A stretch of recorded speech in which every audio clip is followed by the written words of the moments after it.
প্রিয় দর্শক, আসসালামু আলাইকুম। আমরা হাজির হয়েছি প্রজন্মটির পক্ষ থেকে যে আজকে এখানে এই যে গাজর যেখানে আসলে মাঠ থেকে তুলে এনে ধুয়ে বিক্রি করা হয়, আমরা দেখাচ্ছি আপনাদেরকে। দেখানোর জন্য আমরা আজকে হাজির হয়েছি প্রজন্ম টিভির মাধ্যমে আপনাদেরকে দেখানোর চেষ্টা করছি। দর্শক, এই যে দেখছেন গাজর, হলো গাজরের আসলে কালারটা। এটা হলো বিভিন্নভাবে ধুয়ে পা দিয়ে ধুয়ে পরিষ্কার করে এই গাজরটি বিভিন্ন জায়গায় বিভিন্ন চলে যায়। আমরা সে বিষয়ে হলো একটু কথা বলার চেষ্টা করব। দর্শক, আপনারা দেখতে পাচ্ছেন যে গাজরের হাটের মতোই এখানে আসলে বস্তা কেউ মানে পানি দিয়ে ধৌত করছেন এবং কেউ বস্তা সেলাই করতেছেন। এখান দিয়ে কিছু লোক হলো ট্রাকে ঢোকাচ্ছেন। আমরা সে বিষয়ে কথা বলে দেখব একজনের সাথে যে আসলে কেমন ফসল হচ্ছে। আমরা সেই বিষয়টা কথা বলবো। ভাই,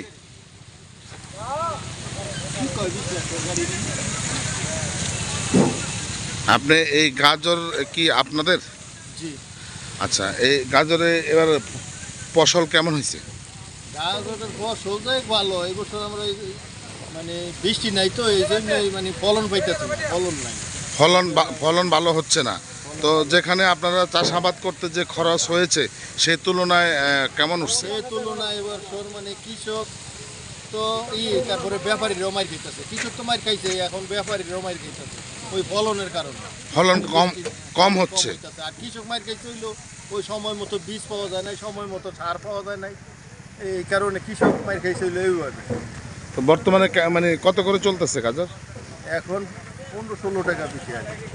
15-16 টাকা কেজি পাইকারি পাইকারি বিক্রি হয়।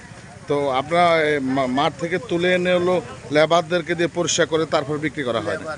লেবার ওই যে কন্টাকে মানে লেবার যে আছে না, ওই 100 টাকা বস্তা দেওয়া হয়, মানে 100 টাকা করে প্রতি বস্তা ধোয়ার জন্য। আচ্ছা, তো সেই ক্ষেত্রে হলো এই গাজরটা কোথায় কোথায় যাচ্ছে? আমাদের মাল গেছে এই জায়গা থেকে অনেক জায়গা যায়, নিমচা যায়, কারণ বাজার যায়, তারপর হলো চট্টগ্রাম, সিলেট, বিভিন্ন জায়গায় যায়। বিভিন্ন জায়গায়। দর্শক, দেখতে পাচ্ছেন যে এক ভাই আমাদেরকে আসলে যেটা বলেছে, বৃষ্টির কারণে গাজরের আসলে ফলনটা বেশি একটা ভালো হয়নি। তো অন্য বছরের তুলনায় এবার লাভ তেমন একটা হবে না, কোনো রকম তাদের উঠে আসবে। এবং যেটা বললেন যে বীজ সার এগুলা সময় মতো পায়নি, যার কারণে আসলে গাজরের ব্যবসা এবার বেশি একটা সুবিধা হয়নি। আমরা আপনাদেরকে দেখাচ্ছি, এই যে হলো ক্ষেত থেকে তুলে এনেছে গাজরের কালারটি, ধোয়ার পর হলো হয় গাজরের কালার। আমরা আপনাদেরকে দেখাচ্ছি বাংলাদেশের বিভিন্ন প্রান্তে এখান থেকে গাজরগুলো চলে যায়, গাজর চলে যায়। এবং এখানে যারা দুধছেন এদেরকে প্রতি বস্তা 100 করে টাকা দিচ্ছেন, যেটা বললেন আমরা শুনতে পেয়েছি। আমরা একজন যারা কাজ করে তাদের সাথে কথা বলবো। ভাই, কী নাম আপনার? হ্যাঁ, নান্নু। আপনি কি এই মানে দোয়ার কাজ করেন? আচ্ছা, তাহলে আপনার বস্তাপতি কত দেয়? 100। প্রতিদিন কত বস্তা ধুইতে পারেন? 100 এরকম করে ধুইতে হয়। মাঠ থেকে কেমন আসে গাজর, কেমন আসতেছে?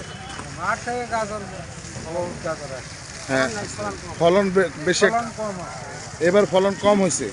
দর্শক, শুনতে পাচ্ছেন আসলে কৃষক এবার গাজরের ফলনের বৃষ্টির কারণে ফলন কম হয়েছে, যার কারণে এবার আশা অনুযায়ী তেমন একটা ব্যবসা তারা করতে লাভবান হতে পারবেন না, সেটাই জানিয়েছিলেন। এবং আমরা আপনাদের মাঝে তুলে ধরার চেষ্টা করছি। আসলে যে দেখতে পাচ্ছেন যেভাবে গাজর ধুয়ে ওনারা তুলে নিয়ে যাচ্ছেন বিভিন্ন জায়গায় পাঠানোর জন্য। দর্শক, পরবর্তীতে আমরা আরও একটি কৃষি উৎপন্নর বিষয় আপনাদের মাঝে তুলে ধরবো। বিদায় নিচ্ছি।